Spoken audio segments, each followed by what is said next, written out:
الحمد لله الحمد لله رب العالمين، والصلاة والسلام على أشرف الأنبياء والمرسلين سيدنا وحبيبنا وشفيعنا ومولانا مصطفى محمد وعلى آله وصحبه أجمعين. أما بعد، يا عباد الله، اتقوا الله حق تقاته ولا تموتن إلا وأنتم مسلمون. Saudara-saudaraku kaum muslimin yang dirahmati oleh Allah Subhanahu wa ta'ala, alhamdulillah wasyukrulillah, sampai detik ini kita semua masih diberikan bermacam-macam nikmat oleh Allah Subhanahu wa ta'ala, sehingga kita bisa kumpul di tempat yang sangat mulia ini untuk memenuhi panggilan Allah Subhanahu wa ta'ala, yaitu salat Jumat. Hadirin yang dirahmati oleh Allah Subhanahu wa ta'ala, kenapa kita sudah salat, kita sudah zakat, kita sudah berpuasa, kok rezeki kita hanya itu saja?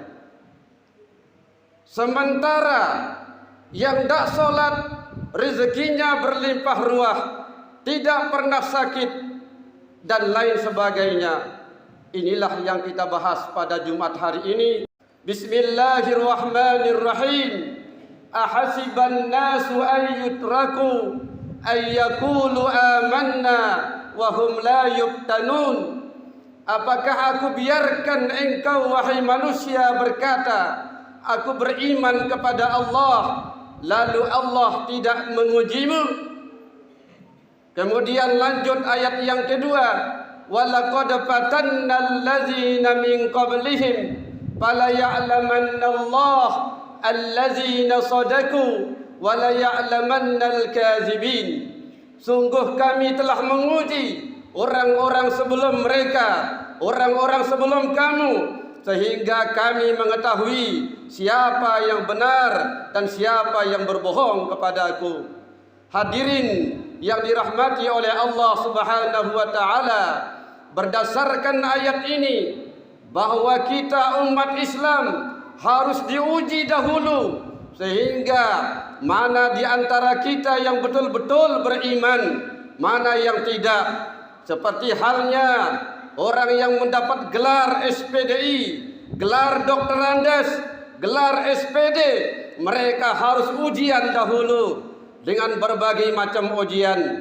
Para nabi-nabi Allah, mereka diangkat derajatnya oleh Allah Subhanahu wa ta'ala, diuji dulu.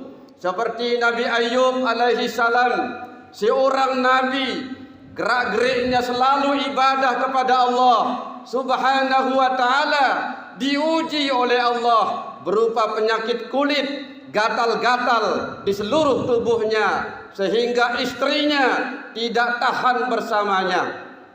Nabi Nuh alaihi salam, anaknya yang bandal, anaknya yang penentang dakwahnya, tidak mau ikut bersama ayahnya. Wahai anakku, silahkan naik kapal, banjir tinggal sebentar lagi akan datang. Apa jawaban anaknya? Wahai ayah, silahkan pergi bersama pengikutmu, aku akan naik ke lembah yang lebih tinggi. Akhirnya anaknya mati diterjang oleh air. Nabi Yakub alaihi salam diuji, anak-anaknya mendustainya. Yusuf dikatakannya dimakan serigala, padahal dibuangnya di sumur.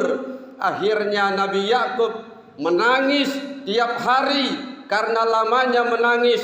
Akhirnya beliau buta, tidak bisa melihat. Nabi Ibrahim alaihi salam diuji dengan ayahnya. Azar membuat patung. Siapa yang tak sakit hati seorang anak yang mendakwah ke sana kemari untuk mengesahkan Allah, lalu ayahnya membuat patung, saudara-saudara. Apakah sudah cukup? Beliau tidak cukup, belum cukup. Beliau dibakar hidup-hidup oleh Raja Namrud, tapi beliau diselamatkan oleh Allah dengan memerintahkan api, ya nar kuni bardan wa salaman ala Ibrahim. Wahai api, dinginlah kamu dan selamatkanlah Nabi Ibrahim. Apakah sudah cukup? Belum lagi. Beliau diusir dari Mesir dan beliau pindah ke Palestina. Beliau bertemu dengan seorang wanita namanya Siti Sarah, wanita yang tercantik kedua setelah Siti Hawa. Akhirnya beliau kawin. Setelah kawin beliau diuji lagi 70 tahun belum mendapat keturunan. Akhirnya beliau dicarikan istri lagi oleh istrinya bernama Siti Hajar dari Afrika. Dia berkulit hitam dan lahirlah Nabi Ismail alaihi salam. Nabi Isa diuji dengan kemiskinan. Nabi Adam diuji dengan anak-anaknya yang membunuh saudara kandungnya sendiri. Siapa yang tidak hancur hatinya? Seorang ayah anaknya membunuh saudara kandungnya sendiri. Nabi kita, Nabi besar Muhammad sallallahu alaihi wasallam, beliau baginda Nabi paling banyak ujiannya di antara Nabi. Kemudian kaitannya dengan orang yang tidak sholat, rezekinya berlimpah ruah, dia tidak pernah sakit, itu namanya istidraj, siksaan ditunda oleh Allah Subhanahu wa taala. Itu adalah ujian. Kalau kita bersabar menerimanya, maka kita akan mendapat gelar Al-Muttaqin. Siapa-siapa yang mendapat gelar Al-Muttaqin, maka tempatnya tiada lain di surganya Allah Subhanahu wa taala. Amin. Amin ya rabbal alamin. Aqulu qawli hadza fastaghfiruh innahu huwal ghafurur rahim. Alhamdulillah. الحمد لله الذي أرسل رسوله بالهدى ودين الحق ليظهره على الدين كله ولو كره المشركون. أشهد أن لا إله إلا الله وأشهد أن محمدا رسول الله. اللهم صل على سيدنا وحبيبنا وشفيعنا ومولانا مصطفى محمد وعلى آله وصحبه أجمعين.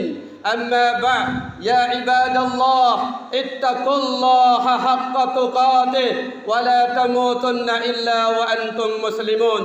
قال الله سبحانه وتعالى في القرآن الكريم إن الله وملائكته يصلون على النبي يا أيها الذين آمنوا صلوا عليه وسلموا تسليما.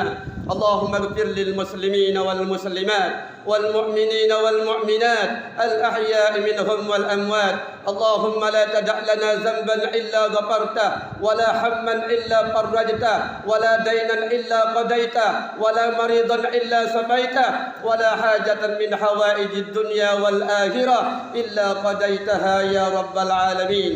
اللهم ادفع عنا البلاء والوباء والغلاء والبخساء والمنكر والسيوف المختلفة والسدائد والمحن ما ظهر منها وما بطن من بلدنا هذا خاصة ومن بلدان المسلمين أما إنك على كل شيء قدير. ربنا آتنا في الدنيا حسنة وفي الآخرة حسنة وقنا عذاب النار.